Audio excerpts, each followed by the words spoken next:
নমস্কার, দেখছেন নিউজ 18 বাংলা। আপনাদের সঙ্গে রয়েছে আমি সোনিয়া। ঘড়ির কাঁটায় ঠিক রাত 9টা মানে নিউজ রুম লাইভের সময়। আর শুরুতেই নজর রাখতে হবে সেই 22 এপ্রিল জঙ্গি হামলা পেহেলগাঁওয়ের বৈসারন ভ্যালিতে, আর তারপর অপারেশন সিঁদুর, ভারতের প্রত্যাঘাত। পাকিস্তানের অনেক ফাঁকা বুলি, অনেক ফাঁকা আওয়াজ শুনেছি, কিন্তু ভারত কোনো ফাঁকা আওয়াজ দেয় না। আর তাই তো পাকিস্তানের ঘরে ঝুঁকে ঝুঁকে হামলা চালিয়েছে ভারত, প্রত্যাঘাত করেছে, তছনছ করে দিয়েছে একাধিক পাক এয়ারবেস। কোথায় কিভাবে হামলা দেখাবো আপনাদের। ভারতের হামলায় পাক সেনার 9 এয়ারবেস একেবারে ক্ষতিগ্রস্ত হয়ে গেছে।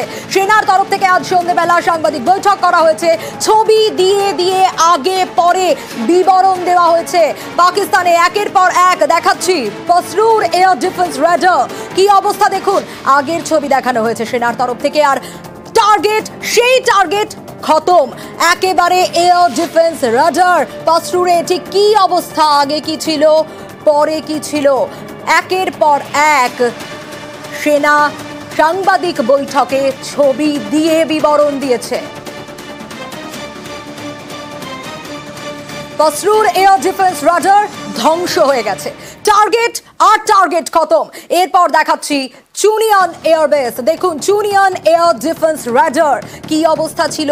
সেনার তরফ থেকে সাংবাদিক বৈঠক, আর সেখানে একেবারে টার্গেট দেখানো হয়েছে। টার্গেট কোথায় করা হয়েছিল, সেই টার্গেট, আগের কি পরিস্থিতি ছিল, আর তারপর চুনিয়ান এয়ার ডিফেন্স রাডারের, চুনিয়ান এয়ার ডিফেন্স রাডারের কিরকম অবস্থা সেটাও দেখানো হয়েছে। এরপর আরও একটা দেখাবো ভারতের প্রত্যাঘাত, আর সেই প্রত্যাঘাতে আরিফওয়ালা এয়ার ডিফেন্স রাডার ক্ষতিগ্রস্ত হয়েছে। ছবি দেখাচ্ছি আপনাদের, সেনার তরফ থেকে এই ছবি দেওয়া হয়েছে, এবং আরিফওয়ালা এয়ার ডিফেন্স রাডার ভারতের প্রত্যাঘাতে কি অবস্থা দেখুন, আগে কি ছিল আর তারপর সেখানকার কিরকম অবস্থা। এরপর দেখাবো আপনাদের সরগোধা এয়ারফিল্ড ক্ষতিগ্রস্ত হয়েছে, একেবারে প্রমাণ সহ সেনার তরফ থেকে সাংবাদিক বৈঠক, এবং সেখানে বিবরণ দেওয়া হয়েছে কোন কোন জায়গায় কি কিভাবে হামলা, প্রত্যাঘাত, আর তার আগের ছবি কি ছিল, পরের ছবিতে কি দেখা যাচ্ছে একেবারে দেখানো হচ্ছে। এরপর দেখাবো রহিম ইয়ার খান এয়ারফিল্ড, সেখানে কি অবস্থা দেখুন, আগে পরে এই ছবিতেই আপনারা স্পষ্ট বুঝতে পারবেন। অন্যদিকে এই দিকে এরিয়া 1 আর এরিয়া 2, আর এরিয়া 1 এর আগের ছবি পরের ছবি, এরিয়া 2 এর আগের ছবি পরের ছবি একেবারে স্পষ্ট করে দেখানো হচ্ছে। 9টা জায়গা। আবারও আর একটার দিকে নজর রাখবো, নূর খান এয়ারবেস ক্ষতিগ্রস্ত হয়ে গেছে। নূর খান এয়ারবেস সেই ছবি আপনাদের দেখাবো। চাকলালা এয়ারফিল্ড, নূর খান এয়ারবেস দেখাচ্ছি সেই ছবি। এরপর সুক্কুর এয়ারফিল্ড, সুক্কুর এয়ারফিল্ডও ক্ষতিগ্রস্ত, ভারতের প্রত্যাঘাত, আর তাতেই একের পর এক ক্ষয়ক্ষতি পাকিস্তানের, সেই ছবি দেখাবো। আরও রয়েছে, কারণ ভারতের তরফ থেকে কোনো ফাঁকা বুলি নেই, সাফ জবাব, সাফ প্রত্যাঘাত দেখাচ্ছি আপনাদের। আরও একটা ছবি ক্ষতিগ্রস্ত হয়েছে ভোলারি এয়ারফিল্ড, ভোলারি এয়ারফিল্ডের ছবিও দেখাচ্ছি আপনাদের। একেবারে দেখুন এয়ারক্রাফট হ্যাঙ্গার, টার্গেট, আগের ছবি এবং পরের ছবি দেখাবো। জাকোবাবাদে এয়ারফিল্ড, জাকোবাবাদ এয়ারফিল্ডে কিরকম অবস্থা, আগে কি ছিল, পরে কি রয়েছে, এবং যে জায়গাটা টার্গেট সেই জায়গারই জুম করা ছবি আপনারা দেখছেন। এয়ারক্রাফট হ্যাঙ্গার যেটাকে টার্গেট করা হয়েছিল, সেই এয়ারক্রাফট হ্যাঙ্গার আগে কিরকম ছিল আর ক্ষতি হওয়ার পর সেই এয়ারক্রাফট হ্যাঙ্গারের ঠিক কিরকম অবস্থা। Following these relentless attacks on our air bases, on our forward positions and on our civilian targets, and therefore a decision was taken to strike where it would hurt. We struck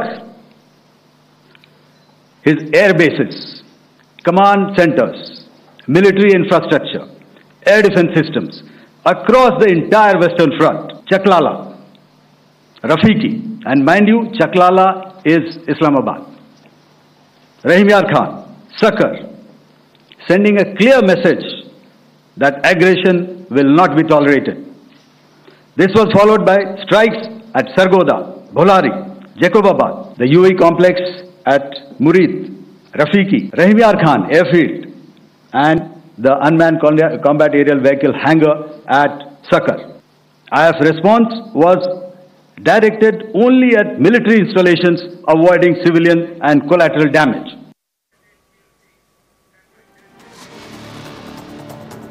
সেনার তরফ থেকে সাংবাদিক বৈঠক এবং স্পষ্ট করে দেওয়া হলো কোথায় কোথায় কিভাবে হামলা, কিভাবে আগের ছবি ছিল, কিভাবে পরের ছবি। এই লড়াইটা সন্ত্রাসের বিরুদ্ধে, অপারেশন সিঁদুর সন্ত্রাসের বিরুদ্ধে। অপারেশন সিঁদুরে পাকিস্তানের 9 জঙ্গি ঘাঁটি প্রথমে 7ই মে ধ্বংস হয়ে গেছিল, 100-রও বেশি জঙ্গি খতম। একের পর এক ছবি দেখাচ্ছিলাম, আরো ডিটেল আমরা আলোচনা করার চেষ্টা করব। আমাদের সঙ্গে রয়েছেন, নজর রাখি, অবসরপ্রাপ্ত কর্নেল বাবুল চন্দ, তিনি রয়েছেন আমাদের সঙ্গে। মিস্টার চন্দ, আপনাকে নিউজ 18 বাংলায় স্বাগত জানাবো।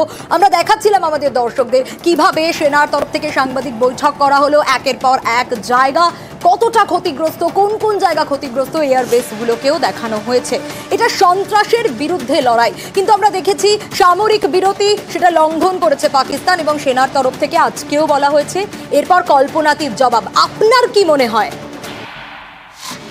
হ্যাঁ, দেখুন, আগে আমরা শুরু করেছিলাম জাস্ট লাইন টেররিস্ট ক্যাম্পস নিয়ে, আর ওটা ক্লিয়ারলি বলা হয়েছিল আমাদের ব্রিফিং এ যে এটা আমরা এসকেলেট করছি না, কিন্তু পাকিস্তান যেরকম করে রিয়াক্ট করেছে ওরকম করে এসকেলেশন হয়েছে। আর ওদের মিলিটারি টার্গেটস বা অন্য কোনো টার্গেট আমাদের রাডারে ছিল না, বাট ওরা যেরকম করে করেছে আমাদের এইখানে, বাট ওদের কিছুই সাকসেস হয়নি, কেন কি আমাদের এয়ার ডিফেন্স সিস্টেম সবগুলোকে থামাতে পেরেছে। আর তারপরে আমরা ওদের এক এক করে যা মিলিটারি টার্গেটস ওইগুলোকে নিয়েছি আর ধ্বংস করেছি। আর কি প্রিসিশনে কাজটা হয়েছে সেটা ফটোগ্রাফি আমরা দেখতে পেলাম। আর এই যে ডিজিএম ওদের ব্রিফিং, ডিজিএম মিলিটারি, এয়ারফোর্স আর নেভি, ওরা ক্লিয়ারলি নাইট বাই নাইট আমাদের পরিষ্কার করে বুঝিয়ে দিয়েছে যে কিরকম করে যুদ্ধটা হয়েছে। তো আর এই সময়ে যদি এই সিজ অফ ফায়ারিং না হতো তাহলে এটা খুবই একটা গ্রেভ সিচুয়েশন হতে পারতো পাকিস্তানের। মিস্টার চন্দ, একটা বিষয় একটু জানতে চাইবো, এই যে সিজ ফায়ার আর তারপর সিজ ফায়ার ভায়োলেশন, আমরা গতকাল দেখেছিলাম ছবিটা এবং আজকে সেনার তরফ থেকে সাংবাদিক বৈঠকেও বলা হয়েছে যে এরপরও যদি হয় তাহলে কল্পনাতীত জবাব দেওয়া হবে। আপনার কি মনে হয় এরপর? কারণ গতকাল আমরা দেখেছিলাম পাকিস্তান পাকিস্তানেই আছে, আজকে এই হুঙ্কারের পর আপনার কি মনে হয় কিভাবে এগোবে পাকিস্তান? হ্যাঁ, দেখুন, আমরা একটা ডিসিপ্লিন আর্মি বা ডিফেন্স ফোর্স, আর অপোজিটে যে আছে দে আর টোটালি ইনডিসিপ্লিন। ওখানে ডিজিএমও ওদের রিং করেছিল আমাদের ডিজিএমও কে যে আমি তোমার সঙ্গে কথা বলতে চাই, সকালবেলা করেছে, বিকেলবেলা তারপরে কথা হলো আর বললো যে আমরা ফায়ারিং বন্ধ করতে চাই।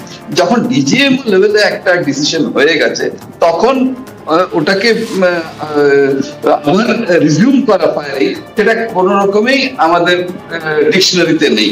আমরা সেজন্য ইনিশিয়ালি কোনো রিয়াকশন দিইনি, কিন্তু ওরা ওটাকে আবার ফায়ারিং করলো রাত্রে, আমরা সবাই দেখলাম। তো আর ভোরবেলা ওরা ওটা বন্ধ হয়ে গেল। তো ওর মধ্যে আমাদের একটা রিয়াকশন ছিল, ইনিশিয়ালি আমরা রিয়াক্ট করিনি, কারণ কি আমাদের ক্লিয়ার ডাইরেকশন ছিল যে এখন সিজ ফায়ারিং হয়ে গেছে। তো বাট দেন ওদের রিয়াকশনটাকে আমরা ওদের অ্যাকশনটাকে আমরা নিশ্চয়ই একটা জবাব দিয়েছি, আর তারপরে যেটা বন্ধ হয়েছে। তো এখন কালকে ওনাদের আবার মিটিং আছে ডিজিএম ওদের, তো এই ইন্টারভিউনিং পিরিয়ডে যদি আজকে আবার কিছু করে, তো আর্মি কমান্ডারদের আর্মি চিফ ক্লিয়ার ডাইরেকশন দিয়ে দিয়েছে যে যদি এরকম হয় তাহলে তোমাদের পারমিশন দিয়ে দিলাম, তোমরা ওর রিয়াকশন করবে, আমার কাছে অত আসবে না জিজ্ঞেস করতে, ওটা তোমাদের কাছেই থাকবে। তো এই যে একটা এম্পাওয়ারমেন্ট, এটা কুইক রিয়াকশন একটা করতে পারবে আর্মি কমান্ডার নিজের নিজের এরিয়াতে যেখানে যেখানে এফেক্ট হচ্ছে। সো ওই দিক থেকে কোনো ডাউট নেই। কিন্তু এখন পাক আর্মির এখানে রেসপন্সিবিলিটি বা ডিফেন্স ফোর্সেস ওরা কি করতে চায়, how sincere they are about it, তো ওইটাই আমাদের দেখতে হবে, আর শায়দ ওইটাই কালকে ডিসকাশনে হবে। অর্থাৎ মিস্টার চন্দ্র, আজকের রাতটা খুব গুরুত্বপূর্ণ, কিন্তু একটা বিষয় বোঝার চেষ্টা করবো আমাদের দর্শকদের জন্যেও, যে শুরু থেকে আমরা দেখেছিলাম যে জঙ্গি ঘাঁটিগুলোতে টার্গেট করেছিল ভারতীয় সেনার তরফ থেকে, কারণ পাক যোগ তো ছিলই। আমরা দেখেছিলাম যে পেহেলগাঁওয়ে যে হামলা, নিরীহদের টার্গেট করেছে পাকিস্তান, বারবার এটা দেখা গেছে। তারপরে পাকিস্তানের কোমর ভেঙে গেছে কার্যত, ভারতের নিজেদের যুদ্ধাস্ত্রেই কামাল দেখিয়েছে ভারত, কিন্তু তারপর তো নতজানু হলো পাকিস্তান। তাহলে আবার কেন পাকিস্তানই এরকম কার্যকলাপ করছে? দেখুন, পাকিস্তান একটা রোগ স্টেট, ওটাকে কেউ সিরিয়াসলি নেয় না, ওরা কি বলে আর করে। আর এটা ক্লিয়ারলি কালকে দেখা গেল, যেটা আমি আবার রিপিট করছি, যে ডিজিএমও যে মানে মিলিটারি অপারেশন পুরোটা কন্ট্রোল করে, সে যখন বলছে যে আমাদের, সে ইনিশিয়েট করছে পাকিস্তানের দিক থেকে যে আমরা সিজ ফায়ার করতে চাই, তো ইন্ডিয়ান ডিজিএমও ওটা অ্যাকসেপ্ট করেছে। তো ওই লেভেলের পরে আবার কি করে উস্কানি দিতে পারে? কিন্তু ওটা লোয়ার লেভেল কমান্ডাররা হয়তো সিনিয়র লেভেল কমান্ডারদের কথা শোনে না, আর তারপরে ওরকম একটা উল্লঙ্ঘন করলো। তো এটা ওদের ব্লাডে আছে, এটা আমাদের মানতে হবে। বাট এখন আমাদের দেখতে হবে যে নেগোশিয়েটিং টেবিলে কি নেগোশিয়েট হয়, যে আমরা কি চাই বা কি কোন ভিত্তিতে এটা এগ্রি করা হয়েছে, কি কন্ডিশনস ছিল, ওই কন্ডিশনস গুলো এখন সামনে আসলে হয়তো ওটা নেগোশিয়েটিং টেবিলে যখন যাবে, ওখানে যখন ডিসিশন হবে, তখন আমরা জানতে পারবো। তো এটাই আমাদের বা সবাই ইচ্ছা যে এই টেররিজমটাকে কি করে বন্ধ করা যায়। আর এটা মানে লুজ স্টক হচ্ছে, যে একটা কন্ডিশন এটাও আছে যে একটা যদি কোথাও ইনসিডেন্ট হয়, আমরা ওটা একটা ওয়ার নেব আর আমরা সোজা ফায়ারিং শুরু করব। সো যদি ওরকম একটা সিচুয়েশন হয়, that is best for India, কেন কি আর আমরা নিতে পারছি। মিস্টার চন্দ্র, আপনি আমাদের সঙ্গে থাকুন, আপনার কাছে আসবো, আরো বেশ কয়েকটা জিনিস জানবো আমাদের দর্শকদের।